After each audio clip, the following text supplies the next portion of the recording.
Beri nama pedang ini Naga Puspa. Selamatkan dia. Jangan sampai jatuh ke tangan pendekar berwatak jahat.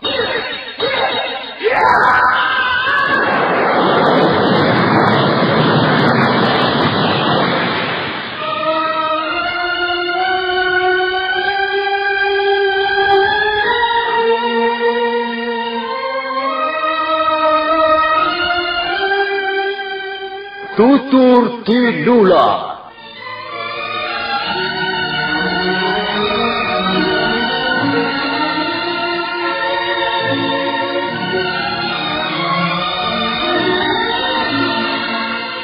Sebuah sandiwara radio serial, produksi Sanggar Cerita dan Teater Sanggar Prativi. Sebuah kisah dengan latar belakang sejarah runtuhnya Singasari dan berdirinya Kerajaan Majapahit.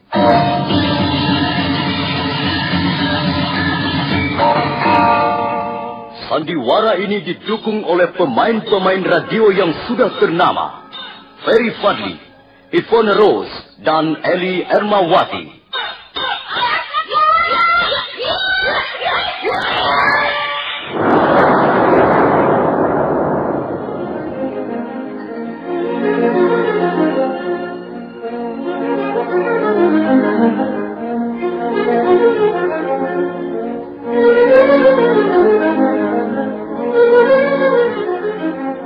Cerita ini ditulis dan diolah oleh S. Tijab, hiasan musik dan sutradara J.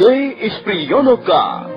Kali ini mengetengahkan episode ke-9 dengan judul Badai Mengamuk di Atas Kediri.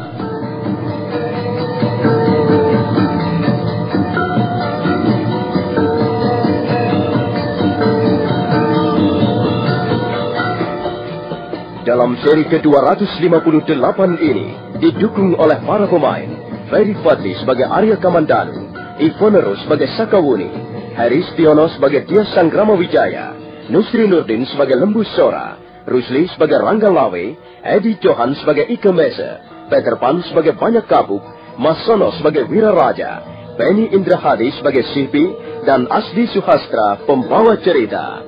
Selamat menikmati.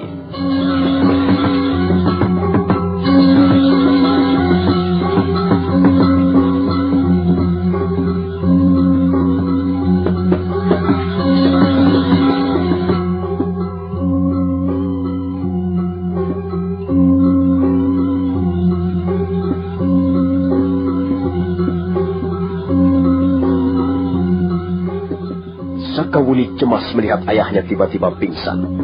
Arya Kamandanu segera memeriksa seluruh tubuh Banyak Kabuk. Mereka segera tahu bahwa Banyak Kabuk terkena aji tapak wisa yang ampuh. Arya Kamandanu mengusulkan agar Banyak Kabuk segera dibawa ke Bukit Panampihan untuk minta pengobatan pada Dewi Tunjung Biru. Kita harus segera mengobatinya, Sakawuni.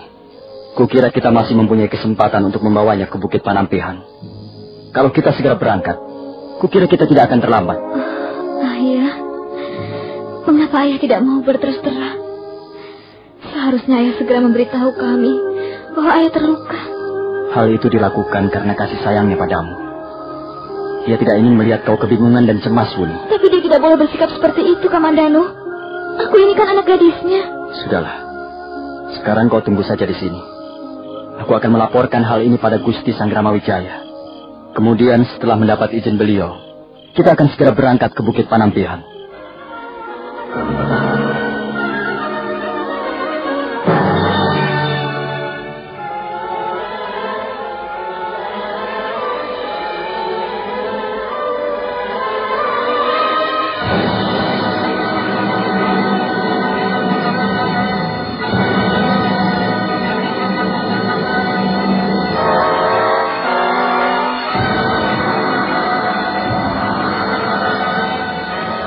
Sementara itu, di Balai Pendopo Agung Istana Kediri, pesta kemenangan masih terus berlangsung hingga jauh malam.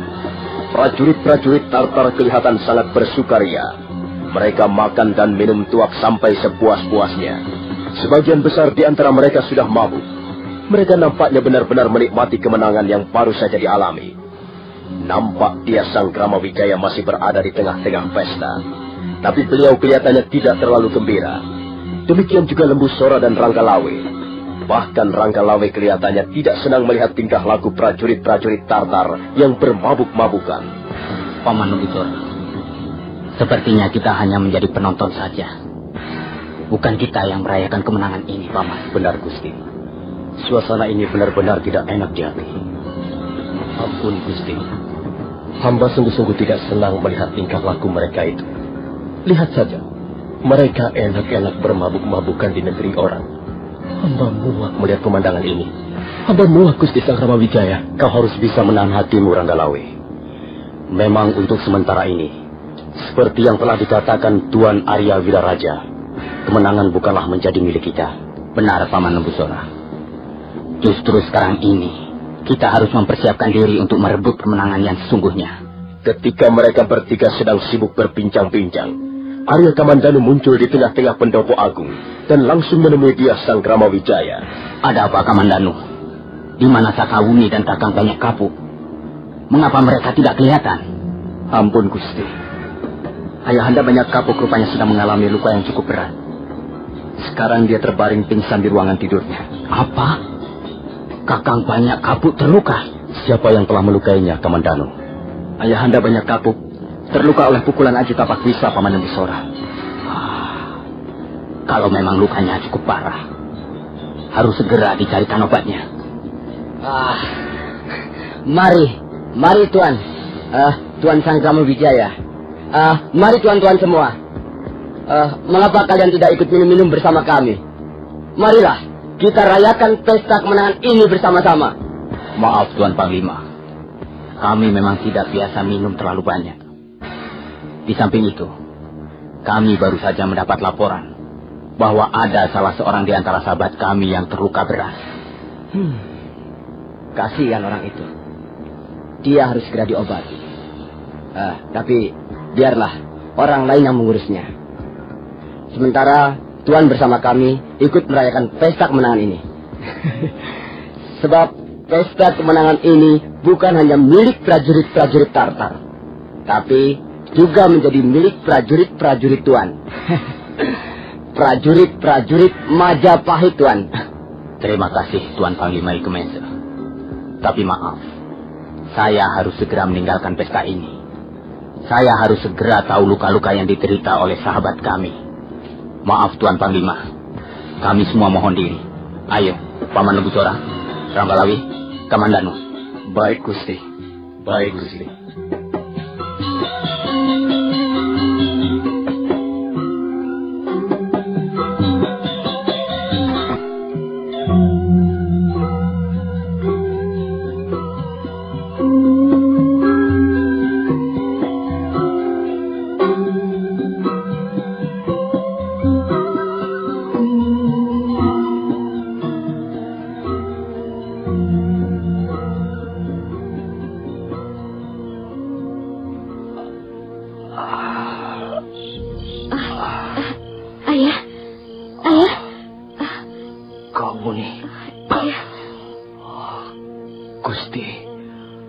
Gusti Sang Gramawijaya. Iya, Ayah.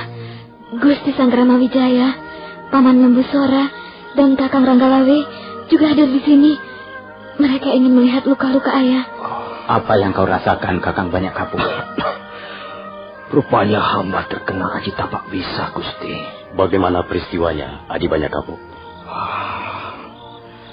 Saya bertempur melawan Bu Bajil dan Dewi Sambi, Kakang Lembu Sora.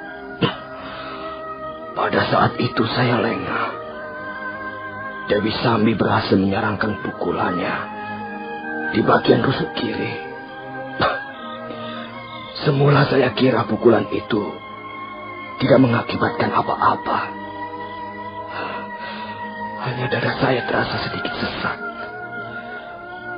Dan setelah rasa sesak itu hilang, sepertinya saya tidak mengalami luka sedikit pun. Tapi entahlah, mendadak rusuk kiri saya rasanya seperti terbakar. Pandangan mata saya menjadi gelap. nafas saya menjadi sesak kembali. Ayah lalu pingsan untuk beberapa saat lamanya, Paman Lembu Sora. Arya Kamandanu sudah memeriksa luka-lukanya. Bagian rusuk kirinya seperti luka memar dan warnanya kebiru-biruan. Saya kenal bekas pukulan Aji Tapak Wisa. Saya sendiri pernah mengalaminya. Saya juga pernah mengalaminya, Paman Lembu Sora. Pukulan Aji Tapak Wisa benar-benar ampuh. Kalau begitu, harus dicari seorang tabib yang segera bisa menyembuhkan Kakang Banyak Kapu. Siapakah yang tahu di mana rumahnya seorang tabib asli? Kami bermaksud membawanya ke Bukit Panampihan malam ini juga, Gusti. Bukit Panampihan? Iya, Gusti. Letaknya di kaki Gunung Semeru. Ya, memang cukup jauh dari sini. Tapi kami tidak mempunyai cara yang lain lagi, kecuali membawa ayah pergi ke Bukit Panampihan. Kalau begitu, kalian harus segera berangkat sekarang. Makin cepat, makin baik. Benar, Sakawuni.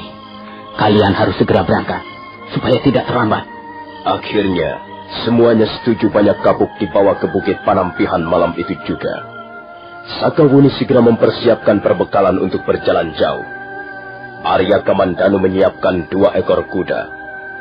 Setelah segala sesuatunya beres, mereka pun segera berangkat meninggalkan istana Kediri. Dia Sang Gramawijaya, Lembu Sora, Rangga Lawe, Kebo Anabrang dan yang lain-lain mengantarkan sampai ke pintu gerbang.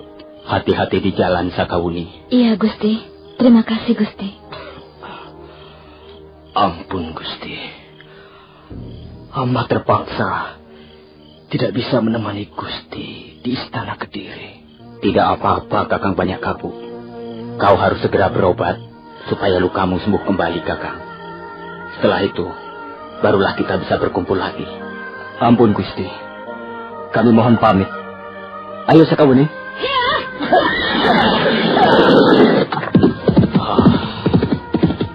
Kasihan Kakang Banyak Kapu. Jasa-jasanya cukup banyak untuk membangun Majapahit. Kakang Banyak Kapu adalah contoh seorang pembesar negeri yang mengabdi tanpa pamrih apa-apa. Ampun, Gusti. Apakah Gusti Sang Gramawijaya bermaksud kembali ke Balai Paseban Agung? Aku tidak ingin melihat lagi orang-orang Mongolia itu berpesta pora, Paman Lembu Sora. Aku ingin bertemu dengan Tuan Wira Raja. Ada hal penting yang ingin kubicarakan dengan beliau. Kalau begitu, marilah kita menemui beliau, Gusti.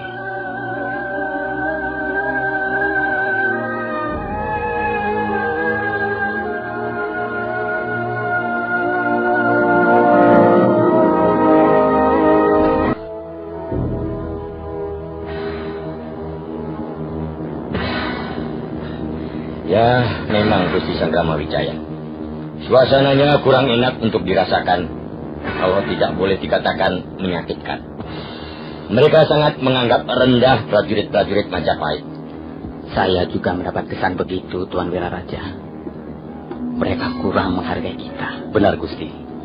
Mereka menganggap prajurit-prajurit kita seperti pupuk bawang. Seolah-olah kemenangan ini hanya milik mereka, dan kita hanya disuruh menonton saja. Hamba juga sakit hati, Gusti Sang Gramawijaya. Mereka pikir hanya mereka lah yang bertempur melawan prajurit-prajurit Kediri. Kita pun banyak berkorban. Kita pun bertempur dengan semangat menyala-nyala, dengan taruhan nyawa. Tapi setelah kemenangan berhasil diraih, mereka ingin merebut kemenangan itu untuk mereka sendiri. Inilah yang menyakitkan, Gusti. Hamba benar-benar tidak terima. Kalau Paman Lembu Sora tidak berusaha menghalang-halangi, dia berusaha membujuk hamba. Hamba tidak sudi datang ke pendopo agung istana Kediri untuk merayakan pesta kemenangan mereka itu. Hamba benar-benar sudah muak, Gusti. Cukup, Ronggolawe. Cukup. Tidak sepantasnya kita mengumbar hawa nafsu. Marilah kita mencari siasat untuk memulihkan kembali kepercayaan kita terhadap Majapahit. Sekarang ini kemenangan Majapahit telah dirampok oleh tentara asing. Kemenangan yang sebenarnya menjadi hak kita telah diambil alih dengan paksa oleh Panglima Ikemise dan bala tentaranya.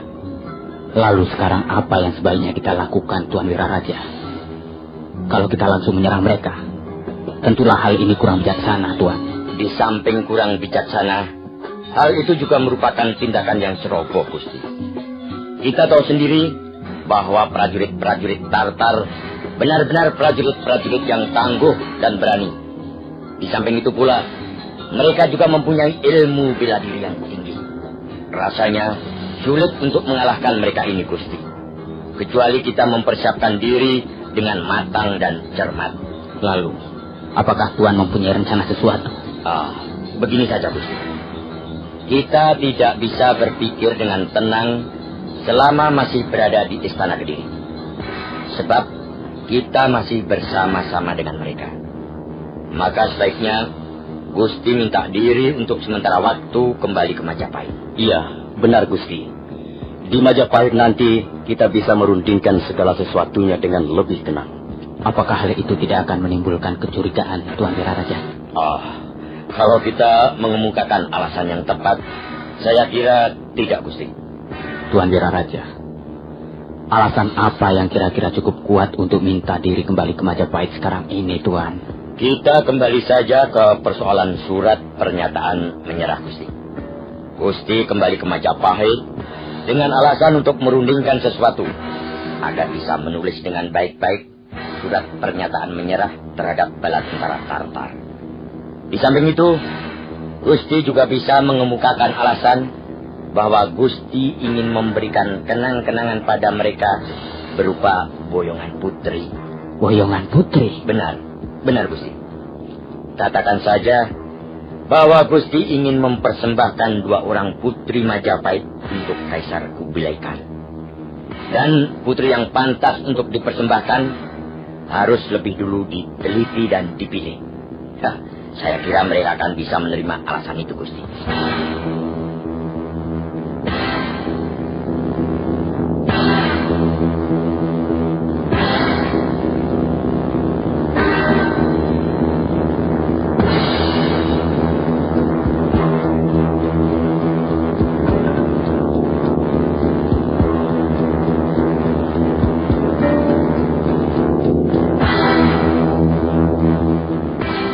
Hari berikutnya, Dyah Sanggramawijaya menemui Panglima Ike Mese di ruangan pendopo agung Istana Kediri. Semula Panglima Ike Mese menolak keinginan Dyah Sanggramawijaya untuk kembali ke Majapahit. Tapi setelah mendengarkan alasan Dyah Sanggramawijaya, pimpinan pasukan Tartar itu agaknya bisa mengerti juga. Akhirnya dia meluluskan keinginan Dyah Sanggramawijaya dengan catatan tidak boleh terlalu lama tinggal di Majapahit. Dyah Sanggramawijaya hanya diberi waktu tidak boleh lebih dari 30 hari. Dyah Sanggramawijaya menerima persyaratan itu. Kemudian beliau menemui Lembu Sora dan Ranggalawe untuk diajak mengadakan persiapan. Setelah persiapannya dirasa cukup, maka Dyah Sanggramawijaya bersama prajurit-prajurit Majapahit meninggalkan Istana Kediri menjelang sore harinya.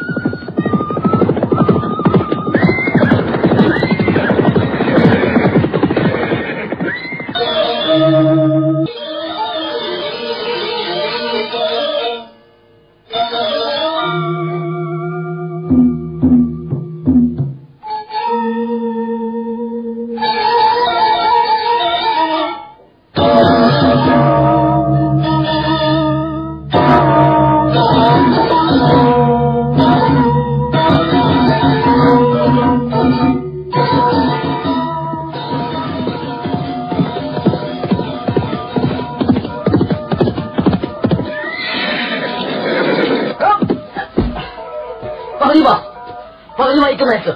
Ada apa, Panglima Siti? Saya melihat orang-orang Majapahit keluar dari pintu gerbang Istana Kediri.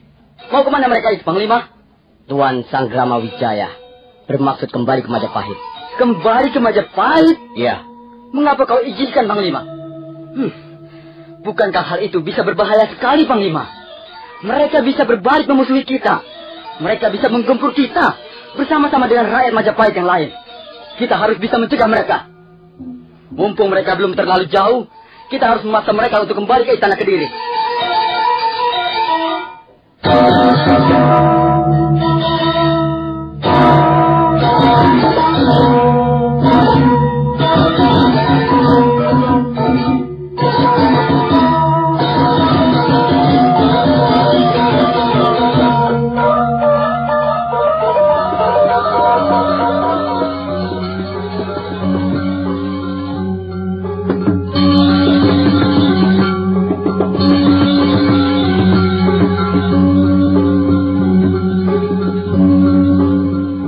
Panglima Sipi kelihatan sangat kecewa mendengar keputusan Panglima Ikemese yang mengizinkan Dia Sanggrama Wijaya kembali ke Majapahit.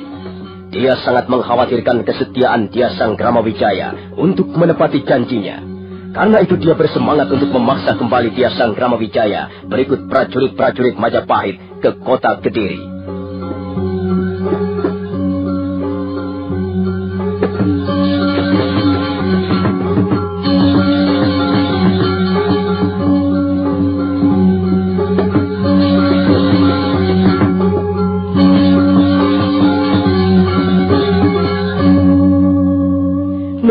Saudara pendengar, bagaimanakah kisah selanjutnya? Apakah yang akan terjadi atas diri Dia Sanggrama Wijaya berikut prajurit-prajuritnya?